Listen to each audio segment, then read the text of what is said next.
지금 하나님의 전신갑주 6가지 무기들을 하나씩 알아보고 있습니다. 지난 시간에는 진리의 허리띠에 대하여 살펴보았지요. 영적 전쟁은 거짓과 진리의 싸움입니다.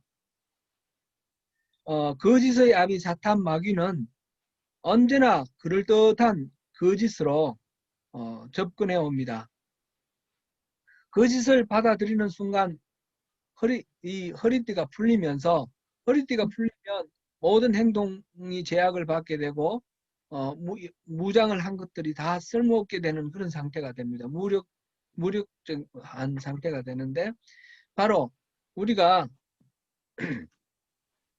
거짓을 받아들이는 순간이 바로 허리띠가 풀어진 상황, 곧 영적 무장 해제의 상태가 되어버린다는 것입니다.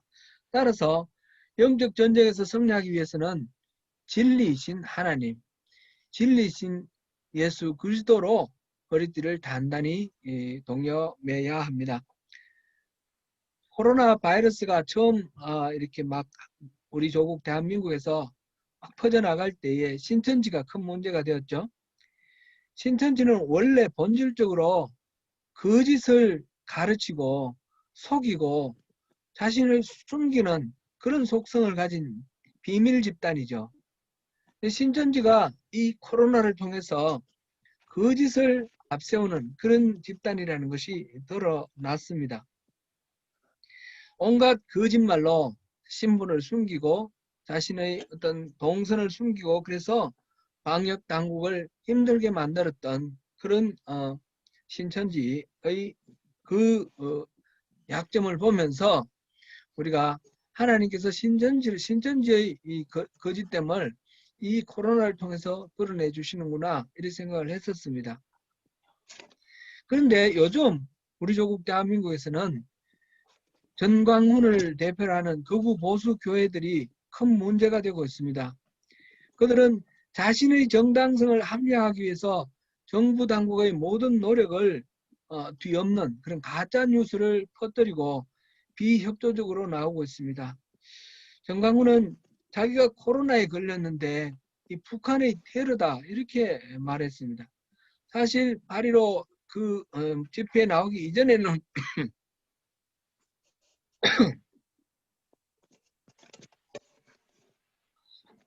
문 정권이 이 반정부적인 집회를 하지 못하게 하기 위해서 코로나 양성 확진율을 아주 마음대로 높여버리기 때문에 진단받으러 가지 마라, 이런 카톡을 이렇게 돌리고 하는 것을 보았습니다. 뉴스에서 보았습니다.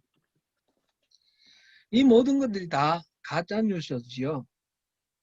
한 사회를 후퇴하게 하는 아주 가장 나쁜 것 중에 하나가 불신풍조를 조장하는 것이다, 이런 생각이 듭니다. 불신풍조가 돌면 모든 것들을, 서로 믿고 넘어갈 수 있는 것들을 일일이 각자가 점검을 하고 확신을 해야 되니까 수많은 시간과 또 노력과 어떤 재정의 그 비용을 이렇게 지불해야 되는 그런 낭비가 있습니다.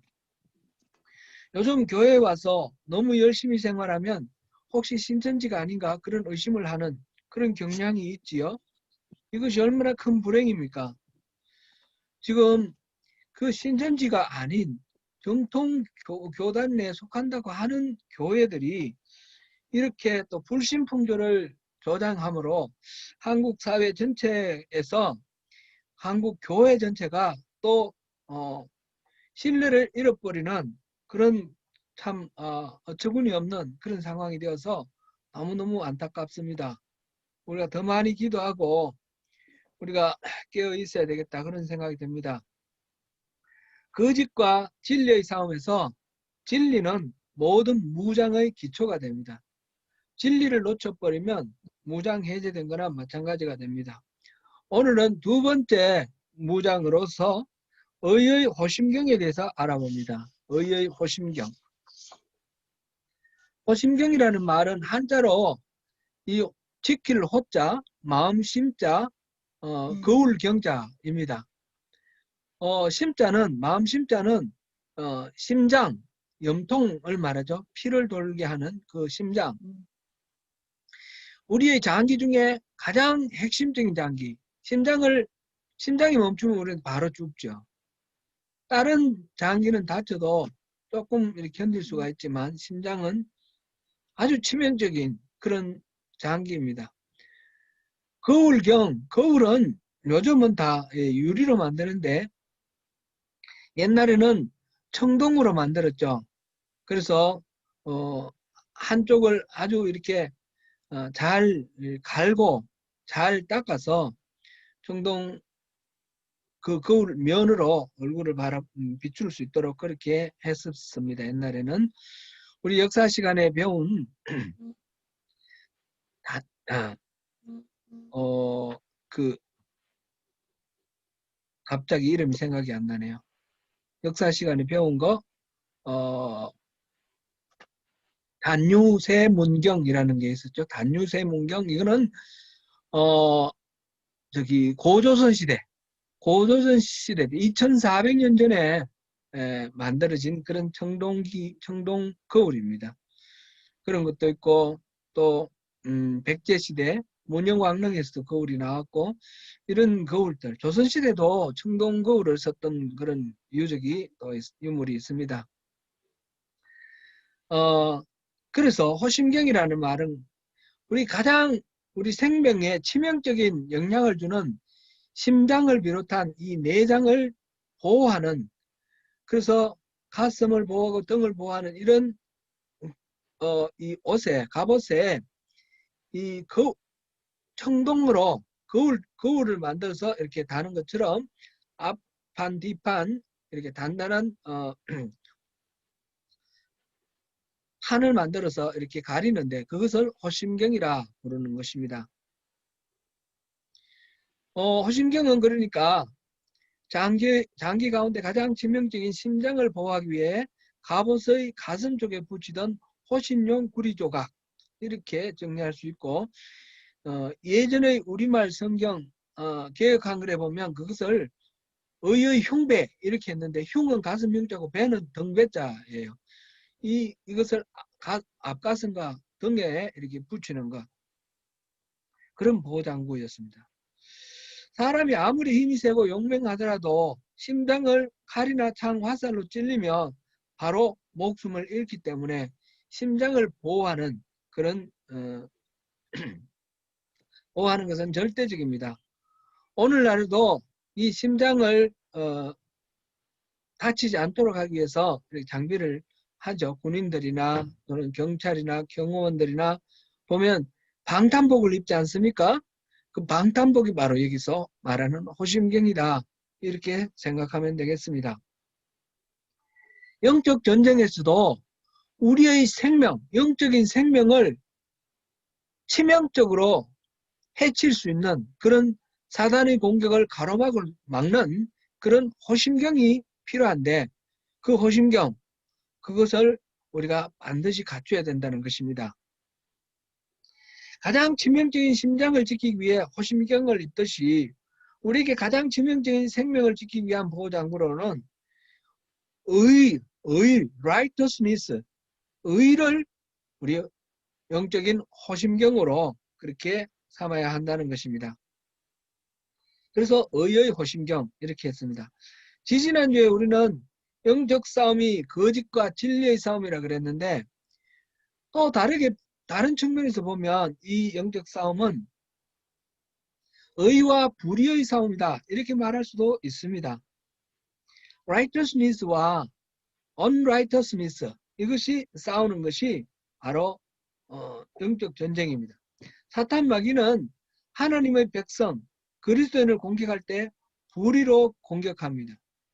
우리가 만약 그 불의를 방어하기 위해서 불의한 수단을 쓴다면 이미 진 싸움입니다. 우리는 그 불의한 공격에 반드시 의로운 방법으로 맞서 싸워야지 우리가 이길 수 있습니다. 그렇다면 의다, 의롭다, 이 말은 무슨 말입니까? 의라는 말은 옳을 의자 아닙니까? 영어도 righteousness, 옳음 아닙니까?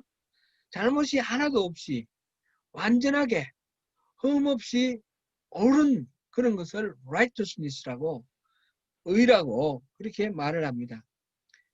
그런데 일반적으로 무엇이 옳고 무엇이 그러냐 할 때 이것은 윤리적 규범, 이것은 시대와 장소, 때로는 사람들 주관에 따라서 달라지기도 합니다. 의라는 말하고 비슷한 말로 정의, 공의가 있습니다. 영어로는 justice. 이거는 재판에서 치우침이 없이 공명정대하게 판결을 내리는 것을 말합니다. 그런데 이 정의의 기준은 무엇입니까? 정의의 기준은 바로 의라는 것입니다. 시대와 장소에 따라 변하지 않는 의의 기준은 언제나 변함이 없이 똑같은 결론을 낼 수 있는 그런 기준은 바로 하나님의 의입니다. 하나님이 옳다 하시면 옳고 하나님이 그러다 하시면 그럽니다. 정의, 공의는 하나님의 속성이기도 합니다. 원래 하나님은 치우침이 없고 바르십니다. 그 기준이 되는 것이 하나님의 의입니다. 곧 의라는 말은 히브리 말로 체다카라는 그런 단어를 쓰고, 이 공의, 정의라는 말은 미슈타파라는 단어를 쓰는데, 이 미슈타파, 올바른 재판은 올바른 기준인 의, 체데카에 달려있다라는 것이고요. 이 모든 것들이 시대와 장소, 주관적인 의견을 떠나서 언제나 동일하게 공동 바른 그런 판단, 의가 되기 위해서는 절대적인 기준이 필요한데, 그 절대적인 기준은 하나님의 의라는 것입니다. 인간은 그런 측면에서 보면 절대로 의롭다라고 말할 수가 없습니다. 인간에게는 완전하신 하나님과는 달리 허점도 많고 잘못도 많습니다. 그래서 로마서 3장 10절에서는 의인은 없나니 하나도 없다, 이렇게 말했습니다. 그런데 성경에는 의인이라는 말이 많이 나옵니다. 창세기 6장 9절을 보면 제가 읽어드릴게요. 이것이 노아의 조건이라. 노아는 의인이요 당대의 완전한 자라. 그는 하나님과 동행하였으며. This is the account of Noah. Noah was a righteous man, blameless among the people of his time, and he walked with God. blameless라고 그렇게 말하고 righteous man이라고 말했습니다. 창세기를 기록한 모세는 노아를 의인이다 라고 기록하였습니다. 욥기를 보면 욥기 32장 1절에 욥이 스스로를 의인이라 여김으로, 이런 말이 나옵니다.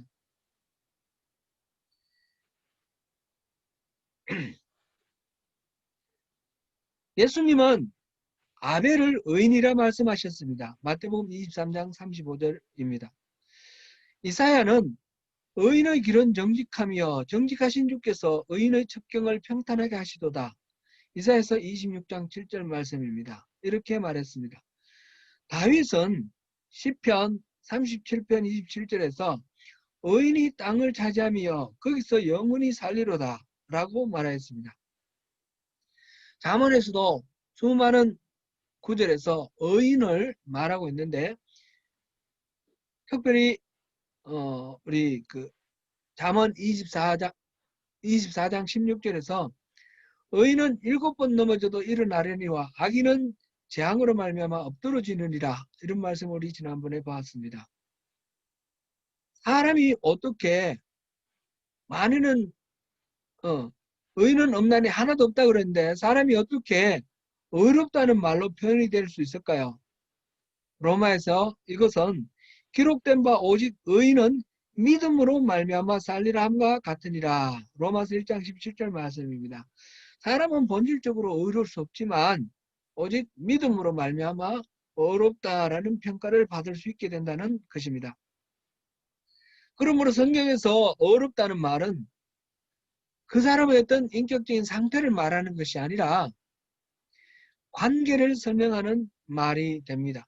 절대적인 의신 하나님과 올바른 관계를 맺고 있는 동안 하나님의 의가 사람들에게 나타나게 되고 그 상황을 어렵다라고 말합니다. 아담과 하와가 에덴 동산에서 하나님의 명령을 어기고 선악을 알게 하는 나무 실과를 따먹었을 때에 하나님께서 부르시니까 여호와 하나님의 낯을 피하여 동산나무 뒤에 숨었습니다. 하나님과의 바른 관계를 맺고 있을 동안에는 하나님의 음성이 반갑고 기뻤었지만 하나님의 명령을 어기고 범죄함으로 하나님과의 관계가 깨어졌을 때 아담과 하와에게 하나님의 음성은 두렵고 싫었습니다. 하나님의 의를 입지 못하는 그의 존재 자체가 바로 죄이고 악이 되었습니다. 사단 마귀는 지금도 사람이 하나님과 올바른 관계를 맺지 못하도록 애를 쓰고 있습니다. 그렇게 되면 불의한 상태가 되고 자기들이 이기기 때문입니다. 이건 겉으로 드러난 어떤 종교의 행위를 얼마나 우리가 성실하고 경건하게 해내느냐라는 것과는 관계가 없는 말입니다. 실제로 우리 내면, 우리 영혼이 하나님과 어떤 관계를 맺고 있느냐라는 것이 핵심입니다. 하나님 아불면 나한테 죽어라고 이렇게 상상도 할 수 없는 망발을 하면서 자기가 그만큼 하나님과 가깝다라고 그렇게 말을 했습니다. 하나님과 가까우면 그렇게 말할 수 있게 됩니까?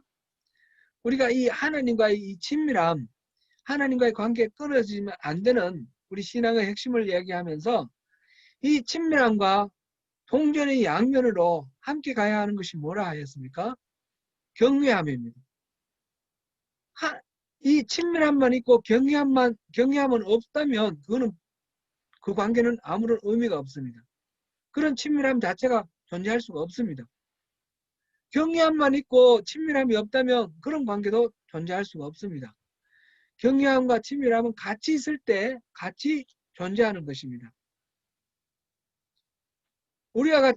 우리와 같이 하였던 한 목회자의 어처구니 없는 비행을 보면서 하나님과의 관계를 놓쳐버리면 얼마나 우스꽝스럽고 위험하게 되는지를 우리는 가까이서 목격하였습니다. 열왕기상 22장에 보면 아합왕이 아람과의 전쟁에 나가서 갑옷의 솔기에 화살을 맞고 죽는 그런 장면이 나옵니다. 열왕기상 22장 34절입니다. 제가 읽어드리겠습니다. 한 사람이 무심코 활을 당겨 이스라엘 왕의 갑옷 솔기를 맞힌지라 왕이 그 병거 모는 자에게 이르되 내가 부상하였으니 내 손을 돌려 내가 전쟁터에서 나가게 하라 하였으나 갑옷의 솔기는 뭡니까? 갑옷의 앞판과 뒤판을 잇는 그 부분이죠. 이연 부분에는 이 막는 이 비늘처럼 만들어서 이렇게 화살을 맞게 됐는데 그 솔기에는 그 비늘이 없다는 거죠. 그 틈새에 화살이 박혀 이 아합이 죽었습니다. 조그마한 틈새라도 이 허심경의 틈새는 치명적일 수 있다는 것을 보여줍니다. 우리가 지난 주일날 살펴본 아사왕도 여러 가지로 하나님을 기쁘시게 한 그런 선한 왕으로 평가를 받았습니다. 구스의 100만 대군을 하나님께 의지해서 하나님이 싸워주셔서 이기고 물리쳤습니다. 그런데 그 아사왕이 이스라엘의 공격을 막기 위해서 아람 왕에게 뇌물을 바치고 동맹을 맺습니다. 이스라엘 그 군대를 바라보고 공포에 젖어들었습니다. 겁쟁이가 되어서 허겁지겁 아람 왕의 도움을 구합니다. 이것은 무엇을 말합니까? 그동안 그렇게 의지했던 하나님과의 관계를 잊어버린 상황입니다. 그 잘못을 지적하는 선지자 하나니를 감옥에 집어넣습니다. 아사 왕이 스스로 하나님을 맞선다라고 생각했을 리는 없다고 봅니다. 잘못된 길로 간 북왕국 이스라엘과 모든 우상을 타파한 유다 사이의 전쟁인데, 우상을 타파한 유다를 하나님이 도와주실 것이라고 생각했고, 자기 스스로 아사 왕이 하나님을 적대한다라고 절대 생각하지 않았을 것입니다. 앞에 아비암, 아사 왕의 아버지 아비암 때도 그 아로보암과의 전쟁 속에서 이스라엘의 대군을 2배나 되는 그 군대를 물리칠 수 있었던 것은 바로 하나님이 우리 편이라는 것을 믿었던 아비암의 그 순전한 그 믿음 때문이었습니다. 그때 아비암은 이스라엘을 향하여 너희들은 너희들의 조상들의 하나님 여호와를 맞서 싸우지 말라, 그렇게 말을 했습니다. 곧 자기의 편이 바로 여호와의 편이라는 것이죠. 그만큼 이 아사가 지금 하나님을 의식하지 아니하고 이스라엘과 싸우는 것은 종교적으로 자부심이 있었다라는 것으로 우리가 이해할 수 있습니다. 아사는 많은 우상을 혁파를 했습니다. 심지어는 아세라를 만들었다는 이유로 자기의 그 든든한 정치적 기반이 되고 뒷배경이 되어줬던 할머니 태후 마아가를 폐위시켰습니다.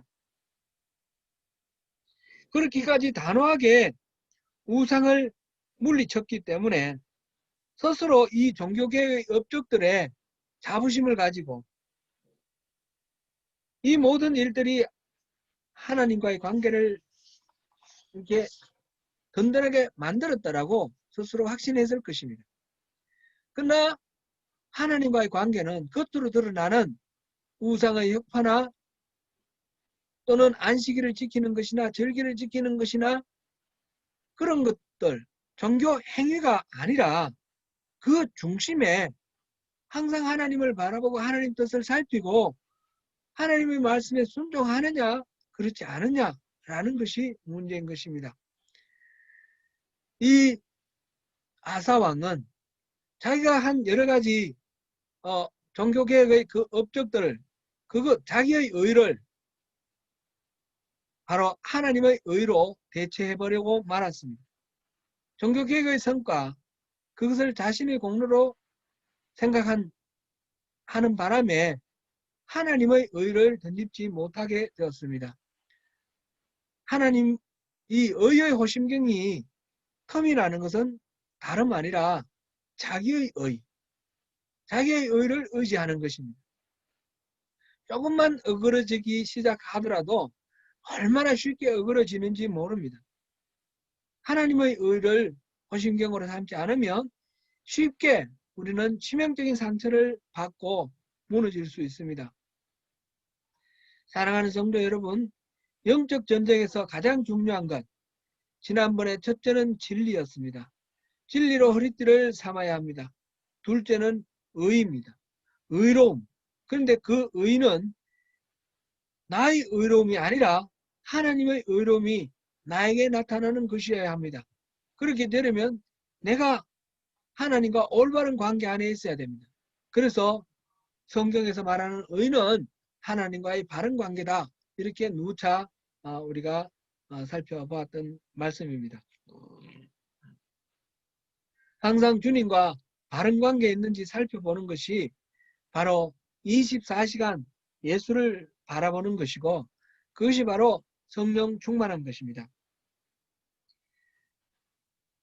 주님과의 이 바른 관계를 사모하시는 가운데 오늘도 가정에서, 교회에서, 일터에서 서로 존중하고 아끼고 귀히 여기며 섬기시며 아름다운 하나님 나라를 가꾸고 누리시는 저와 여러분이 되시기를 축원합니다.